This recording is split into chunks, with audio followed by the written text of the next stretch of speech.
বন্ধুরা, আপনারা বুঝতেই পারছেন যে গাড়ি যাচ্ছে, এটা প্রাইভেট কার গেল এবং এই যে গাড়িগুলো যাচ্ছে, এটা একটা রাস্তা। হ্যাঁ, তো ও রাস্তার কি করুণ দৃশ্য সেটা আপনারা দেখেন। হ্যাঁ, ঠিক রাস্তার উপরে এভাবে এক নারকীয় দৃশ্য। কিন্তু এগুলো কারো বিবেকে নাড়া দেয় না আর কি।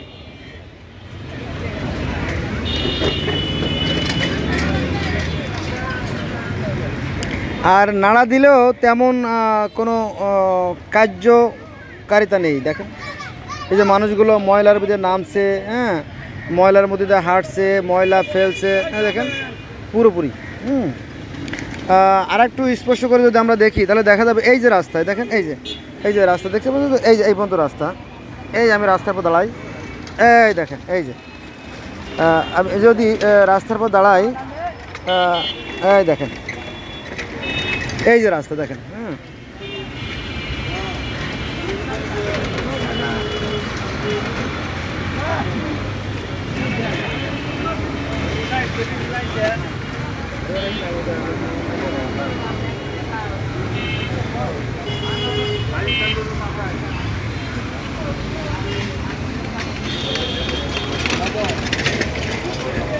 এক যে ছিল মজার দেশ, সব কাজেই ভালো, রাতের বেলা বিজায় রোদ, দিনের বেলা কালো।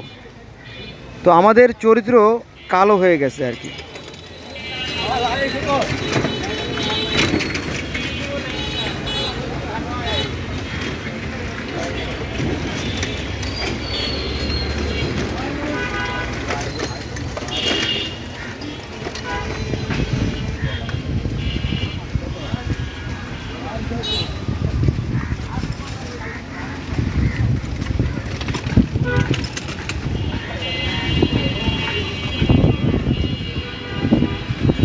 বন্ধুরা, আমি সামনে যাব না, যাওয়ার প্রয়োজন নাই।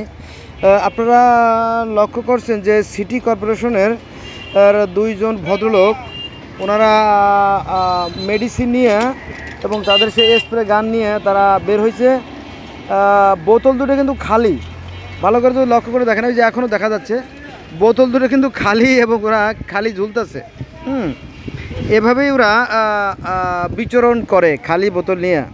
তাহলে ওই বোতল যে ভরা ছিল, এখন যে সকালবেলা, এখন বাজে 9টা, 9:30, তাহলে খালি বোতল নিয়ে ওরা কী করবে? হ্যাঁ, ওরা খালি বোতল নিয়েই সারাদিন রাউন্ড করবে, হ্যাঁ, হাই হ্যালো করবে, হ্যাঁ, সামান্য ভিতরে পানি হয়তো কিছুটা ভরছে আর কি, বাকি ওষুধগুলো ওরা বিক্রি করে ফেলে। হ্যাঁ, তারপরে ওদের কাছে একটা মাইটের তেল আছে এক প্রকার, ওইটাও অনেক সময় আমি দেখছি ব্যবহার করে কোনো একটা কাজে, মাইটের তেল, ওইটাও ওরা বিক্রি করে আপনার যে আপনার ফার্নিচারের দোকানে মাইটের তেল বিক্রি করে। আর ফার্নিচারের দোকানেরা আবার ওই মাইটের তেলগুলো আপনার করে ওই তাদের কাঠে লাগায়, বুঝছেন? এইভাবে মানে কে কত বড় চোর, যে যত বড় বাটপার, হ্যাঁ, সবাইকে জমা করছে সরকারি প্রতিষ্ঠানগুলোতে আর সিটি কর্পোরেশনের প্রতিষ্ঠানগুলোতে। হ্যাঁ, ফলে আমাদের দেশের কোনো পরিবর্তন হচ্ছে না, ভাগ্যের কোনো পরিবর্তন হচ্ছে না। চোরের বাড়ি দাঁড়ানো হচ্ছে আর সাধু লোক না খেয়ে মারা যাচ্ছে, এরকম তো অবস্থা।